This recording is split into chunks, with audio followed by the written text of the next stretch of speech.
Yeah, man. Halma 7 crew, this is the Maddox man, the original bad selector, the fire spitting dragon come liar in a jungle. All right, make we enter a class now, a reggae class. Make we talk about the man called Peter McIntosh.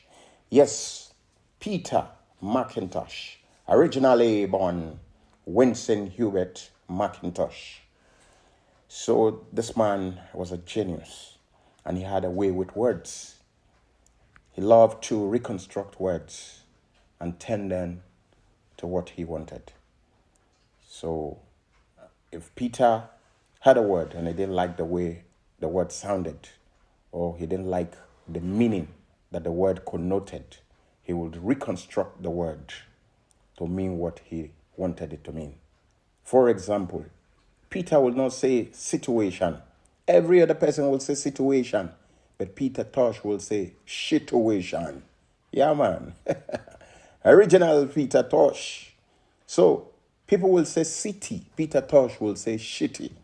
They will say Germany. Peter Tosh will say jams many. Jams many. All right? Every other person will say oppressor. Peter Tosh will say down pressor. Remember the song? Down pressor man. Where you gonna run to? Down pressure man. Down pressure man. You could have run to the rocks. The rocks will be melting on that day. You could have run to the sea to hide. The sea will be boiling. Down pressure man. Where you gonna hide? Where you gonna run to? That is Peter Tosh for you. So Peter will not say prime minister. Peter will say crime minister. Crime minister. All right? Yeah, man. The man was a pure genius. Nobody taught Peter Tosh how to play the guitar. Nobody taught him how to play the guitar. He saw a man, a Rasta man, playing the guitar, and he watched the man closely. He looked at the movement of his hands, and he went home, constructed for himself a guitar, and started playing it. He started replicating what he saw the man do. And he would later teach Bob Marley and Bonnie Wailer how to play the guitar. Pure genius, right? Yes. Peter McIntosh. And he was also a martial artist. Yes, he had a belt, a martial artist. You know what that means? To leave music and learn martial arts, learn self-defense. So the man was extraordinary. And that is why he is called the toughest. That is why he is called the stepping razor. Peter McIntosh. Winston Hubert McIntosh. If he had been alive today, he will be 80. So today, all over the world, all lovers of reggae music, all fans of Peter Tosh are celebrating the legendary reggae superstar. Okay, let's look at another word that he loved to play with. There was this man called Chris Blackwell. Chris Blackwell was, you could say that without Chris Blackwell, there will be no Bob Marley and the Wailer or no Peter Tosh. Well, partially. He wasn't really the one who discovered them.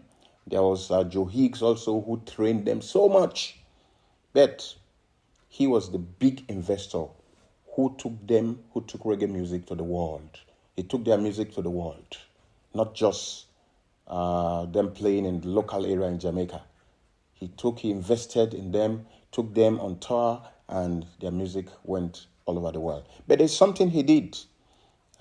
People say he's responsible for breaking up the original Wailing Wailers, who changed their name later to the Wailers, and then later we had Bob Marley and the Wailers separately going solo, having Peter Tosh with his band Word, Sound and Power, and also Bonnie Wailer.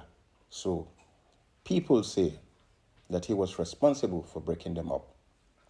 He has written a book trying to give his own side of the story, how the things happened and all that. But there's something I want to say from this. Peter didn't like him because Peter suspected that he was giving Bob Marley the upper hand because Bob Marley was partially white and partially black. I mean, half white, half black. So that was perhaps why he positioned Bob Marley to be the leader of the group.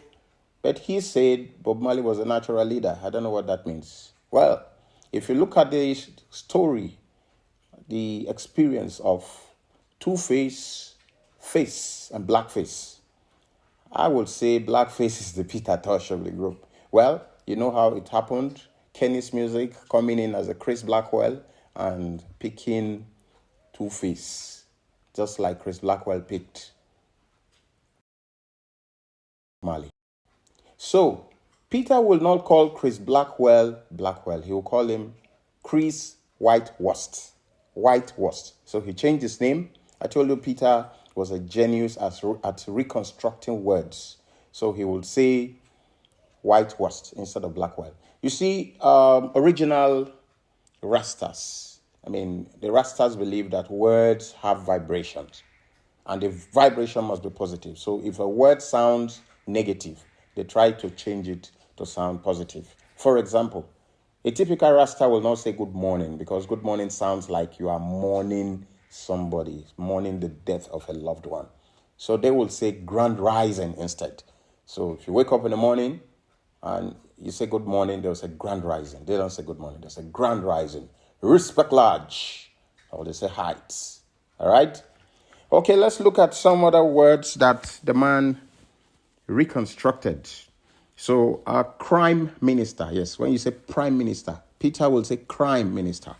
Crime minister. Wow. So when you say politics, Peter Tosh will say politics. He wouldn't say politicking. He will say politricking. And look at it yourself. Politicians, are they not politricksters? Are they not tricking us every day? They'll tell you, we'll put an AC on your highway, all the streets will have air conditioners and all that.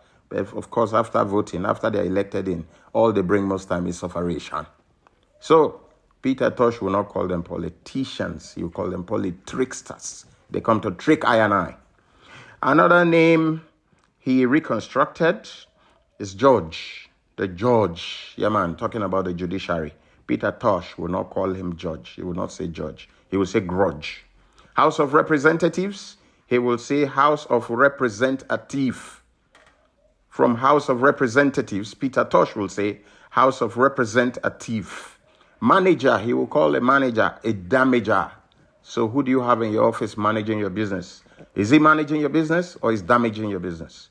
So you might have a damager and not a manager. If you want a manager, make sure you get a manager, not a damager.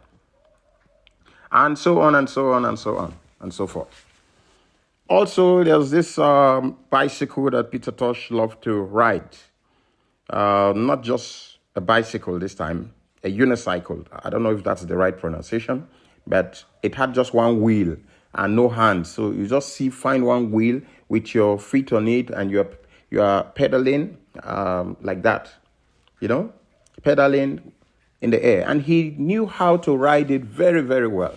So there are so many things about this great man, Peter Tosh. So on this day of his 80th birthday, we'll say, continue to rest in power, Rastaman, Pan-Africanist, yes, freedom fighter, and promoter of many, many, many good things. Rastafari, ever living, ever faithful, ever sure. One love.